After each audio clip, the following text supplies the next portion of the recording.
नमस्ते and welcome students.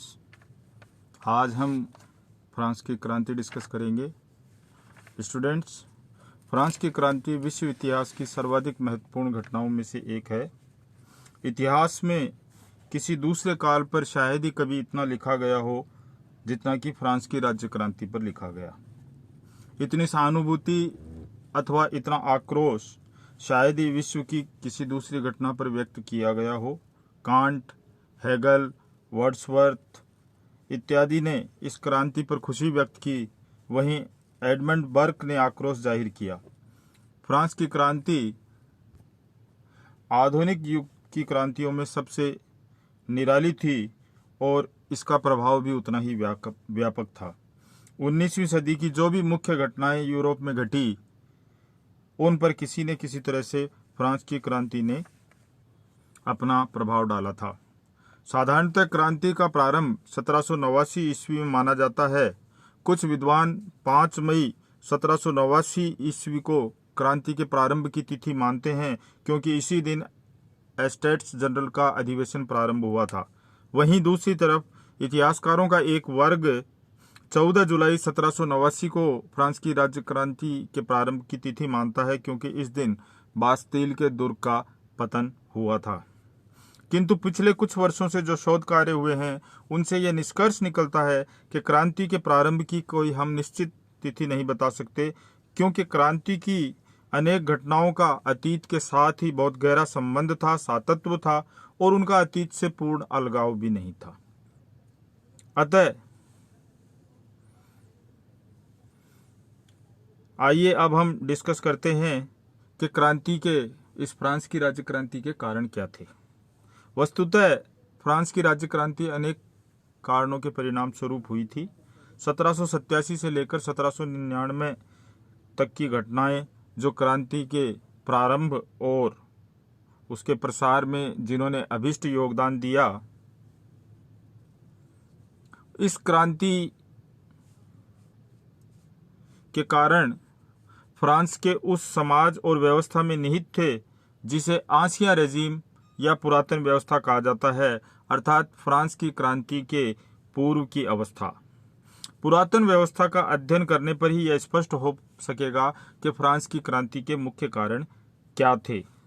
तो आइए हम डिस्कस करते हैं फ्रांस की राज्य क्रांति के कारण, जिसमें सबसे पहला है राजनीतिक कारण।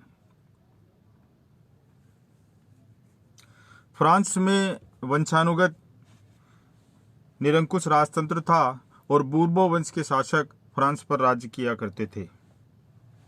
राजा स्वयं को पृथ्वी पर ईश्वर का प्रतिनिधि मानता था।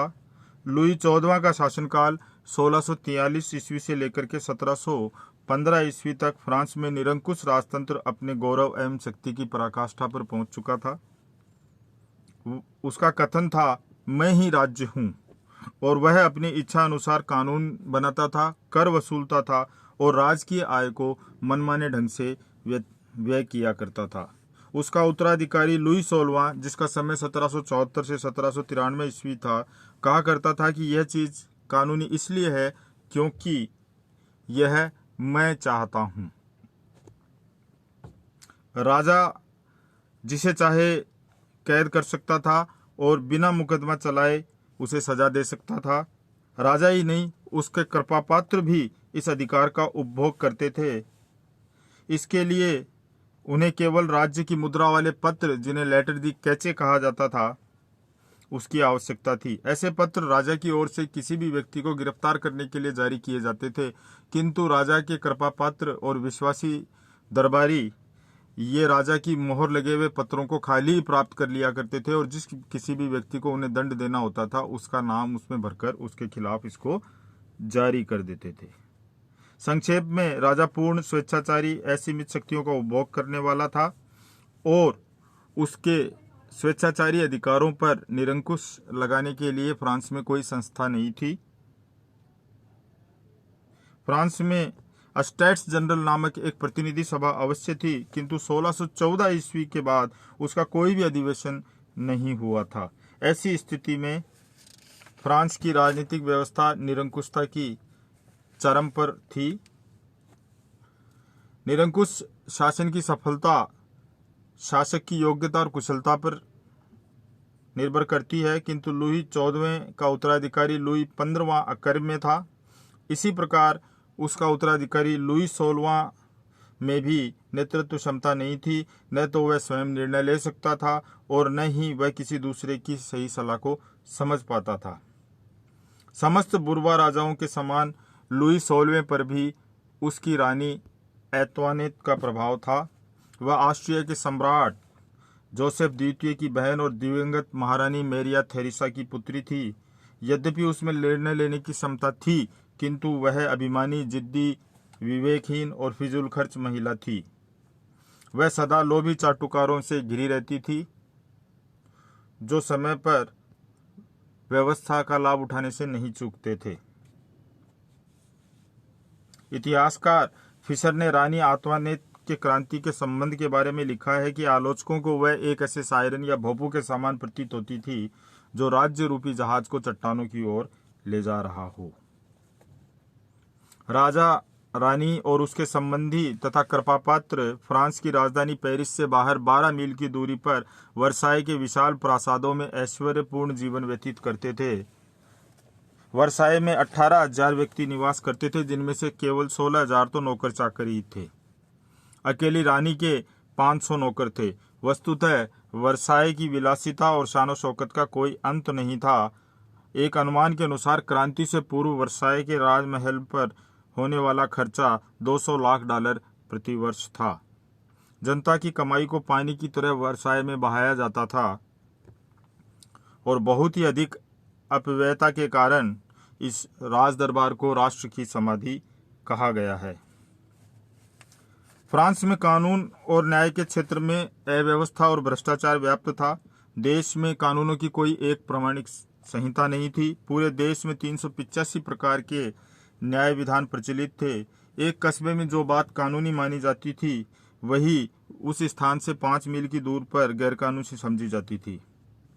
फ्रांस में प्रचलित कानूनों की विभिन्नता के संबंध में प्रबुद्ध बुद्धिवादी विचारक वॉल्टेयर ने एक बार कहा था, किसी व्यक्ति को फ्रांस में यात्रा करते समय सरकारी कानून उसी प्रकार बदलते हुए प्रतीत होते हैं जैसे कि उसकी गाड़ी के घोड़े बदलते हैं।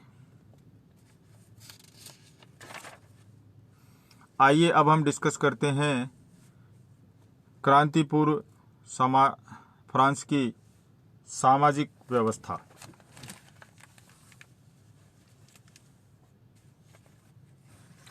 फ्रांस का समाज सामंतवादी पद्धति, असमानता और विशेषाधिकारों के मूलभूत सिद्धांतों पर आधारित था। समाज 3 भागों में विभक्त था। प्रथम स्टेट अर्थात उच्च पादरी वर्ग, द्वितीय स्टेट अर्थात कुलीन और सुविधा प्राप्त वर्ग, और तीसरा वर्ग यानी कि थर्ड स्टेट था कृषक, मजदूर और मध्यम श्रेणी के लोग, यानी कि सुविधाहीन वर्ग के लोग। क्रांति पूर्व फ्रांस की जनसंख्या 2.5 करोड़ थी, जिनमें से 1.5 लाख पादरी व 1,40,000 सामंत थे। इस 1% वर्ग के पास फ्रांस की समस्त संपत्ति का 40% था, यानी कि प्रत्येक के पास फ्रांस की कुल संपत्ति का 5वां भाग था। फिर भी यह वर्ग करों से मुक्त था और तृतीय वर्ग के लोगों को करों से लाभ दिया गया था। मैरियट के अनुसार वास्तव में जब क्रांति हुई तो वह मुख्यतः राजा के निरंकुश एक तंत्र के विरुद्ध नहीं, बल्कि विशेषाधिकारों से युक्त वर्ग, कुलीन व पुरोहित के विरुद्ध थी, और क्रांतिकारियों ने आरंभ में उन्हीं को समाप्त किया।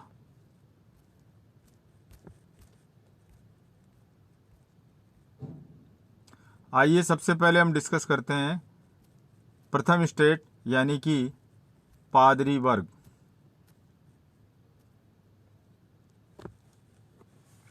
फ्रांस में कैथोलिक चर्च का प्रभाव था। शिक्षा, जन्म मृत्यु के आंकड़े, विवाह व अन्य सामाजिक और धार्मिक संस्कारों पर पादरियों का एकाधिकार था। चर्च के अपने पृथक न्यायालय व कानून थे और फ्रांसीसी चर्च राज्य के अंदर राज्य की तरह व्यवहार करता था। उच्च पादरी वर्ग की आमदनी बहुत थी और वह शानो शौकत से जीवन व्यतीत करता था। चर्च टाइथ नामक एक धार्मिक कर किसानों से वसूल करता था जो कि उसकी फसल पर लगता था। इसके विपरीत सामान्य पादरी वर्ग स्थानीय गिरजाघरों में छोटे पादरी थे जो प्राय निम्न वर्ग या कृषक वर्ग से आते थे। वे जनसाधारण के अधिक निकट थे, इनकी आय कम थी और जीवन निर्वाह मुश्किल था और उच्च पादरी वर्ग इनसे घृणा करता था। क्रांति के समय इन्हें जनता का समर्थन मिला। द्वितीय स्टेट यानी कि कुलीन वर्ग, राज्य, चर्च तथा सेना के सभी उच्च पद इसी वर्ग के हाथों में थे और फ्रांस की समस्त भूमि का 5वां भाग इसके अधिकार में था। न्याय करने का अधिकार था। भूमि के क्रय विक्रय पर मूल्य का 1/5 भाग प्राप्त करते थे। इन्हें शिकार का विशेषाधिकार था जिसके लिए भूमि सुरक्षित थी। इनके जानवर किसानों की खड़ी फसल नष्ट कर देते थे और किसानों से ये लोग अपने खेतों में बेगार भी लिया करते थे जिसे कि कौरवी कहा जाता था। अब हम बात करेंगे जनसाधारण वर्ग अर्थात तृतीय स्टेट। इस वर्ग में मध्यम वर्ग, दस्तकार, मजदूर और किसान सम्मिलित थे। मध्यम वर्ग साहूकार, व्यापारी, शिक्षक, वकील, डॉक्टर, लेखक, कलाकार, कर्मचारी इत्यादि। यह वर्ग पुरातन व्यवस्था का घोर विरोधी था क्योंकि पादरी वर्ग व कुलीन वर्ग का व्यवहार इनके प्रति अच्छा नहीं था। यद्यपि ये लोग अक्लमंद, मेहनती, शिक्षित और आर्थिक रूप से संपन्न थे और इन्होंने क्रांति का नेतृत्व भी प्रदान किया। दूसरा वर्ग था कृषक। फ्रांस की कुल जनसंख्या का 80% वर्ग किसान वर्ग था। ये दो प्रकार के थे, स्वतंत्र कृषक और अर्धदास। दोनों ही वर्ग कुलीनों के शोषण का शिकार थे। उन्हें राज्य, चर्च तथा जमींदार को अनेक प्रकार के कर व नजराने प्रदान करने पड़ते थे। इतना ही नहीं, कौरवी नामक बेगार भी करनी पड़ती थी।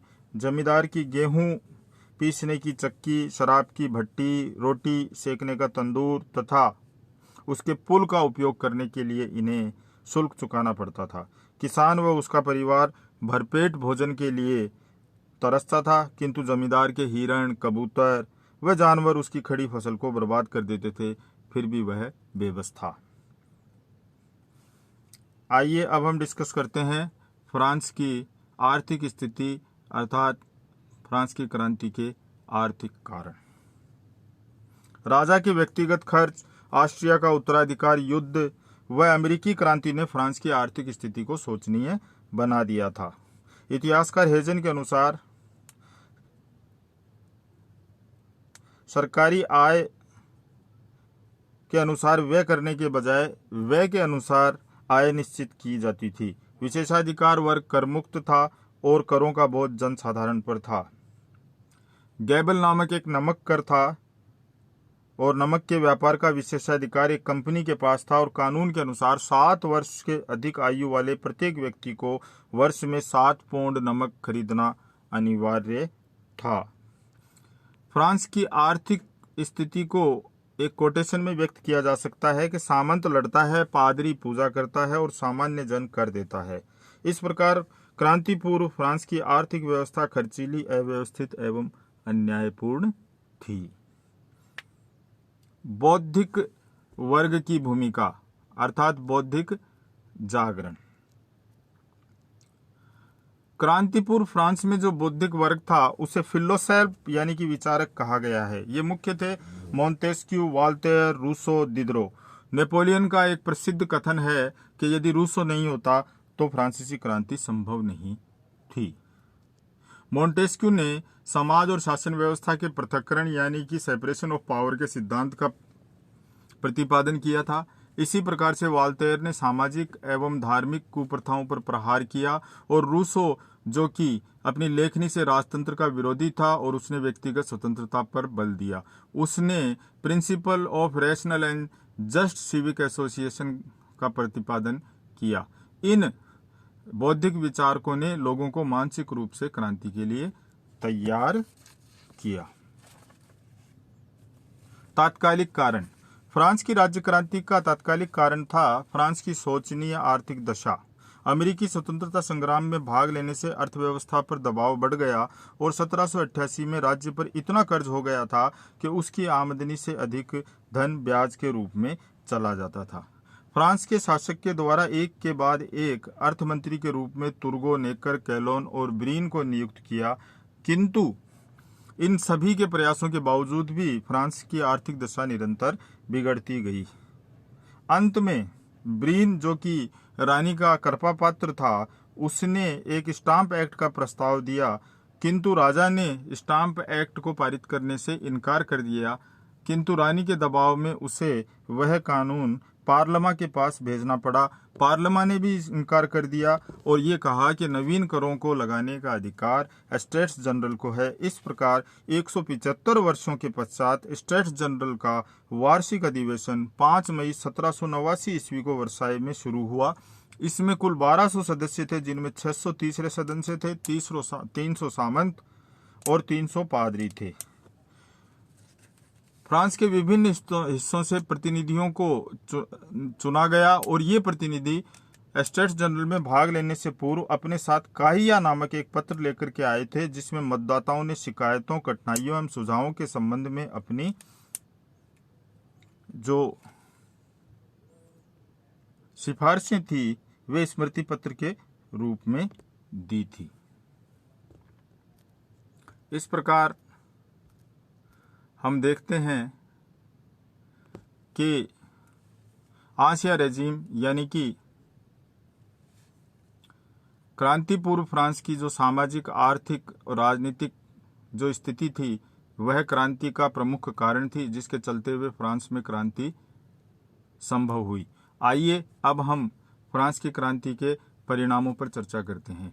फ्रांस की क्रांति का प्रभाव विश्वव्यापी था। इसके फलस्वरूप निरंकुश शासन और सामंती व्यवस्था का अंत हुआ और प्रजातंत्रात्मक शासन प्रणाली की नींव डाली गई।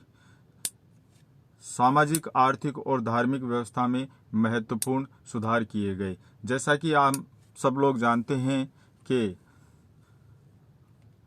लिबर्टी, इक्वलिटी और फ्रेटर्निटी यानी कि स्वतंत्रता, समानता और बंधुत्व फ्रांस की राज्य क्रांति के आदर्श वाक्य सिद्ध हुए, जो कालांतर में आज भी व्यवहारिक हैं। सबसे पहला और महत्वपूर्ण फ्रांसीसी क्रांति का परिणाम था सामंतशाही का अंत। क्रांति के द्वारा इस व्यवस्था का अंत कर दिया गया और सामान्य जनता के शोषण का अंत हुआ। दूसरा था धर्मनिरपेक्ष राज्य की स्थापना। फ्रांस में एक सेकुलर स्टेट की स्थापना की गई संविधान के द्वारा, और न केवल फ्रांस में बल्कि अन्य यूरोपीय देशों में भी धार्मिक सहिष्णुता का प्रचार हुआ और इसका उत्तरोत्तर विकास हुआ। क्रांति के समय समानता, स्वतंत्रता और बंधुत्व का पूरी दुनिया के अंदर प्रचार और प्रसार हुआ। इस क्रांति की एक महत्वपूर्ण प्रभाव जो यूरोप और पूरी दुनिया पर पड़ा वह था राष्ट्रीय भावना का विकास, और इसी के चलते हुए आगे चल करके यूरोप में राष्ट्रीय राज्यों की स्थापना हुई और आगे चल करके 1870-71 में इटली और जर्मनी का एकीकरण संभव हुआ। क्रांति जनित भावनाओं के द्वारा ही पूरी दुनिया के अंदर लोकतंत्रात्मक संप्रभुता के सिद्धांत का प्रतिपादन हुआ और विश्व के अधिकांश क्षेत्रों में लोकतंत्रात्मक शासन के प्रति जागरूकता दिखाई पड़ती है। इस प्रकार हम देखते हैं कि क्रांति के समय होने वाले भीषण रक्तपात और उसकी व्यवस्था से जनता ने थक करके एक सुदृढ़ शासन की कामना की, और इन परिस्थितियों में आगे चल करके फ्रांस में नेपोलियन बोनापार्ट का अभ्युदय होता है, और ये नेपोलियन ही आगे चल करके सही अर्थों में क्रांति का उत्तराधिकारी सिद्ध होता है। यद्यपि उसके शासनकाल में स्वतंत्रता को कुचल दिया गया और फ्रांस में एक बार फिर अधिनायकवादी शासन की स्थापना होती है। अगले चैप्टर में हम नेपोलियन बोनापार्ट का अध्ययन करेंगे। धन्यवाद।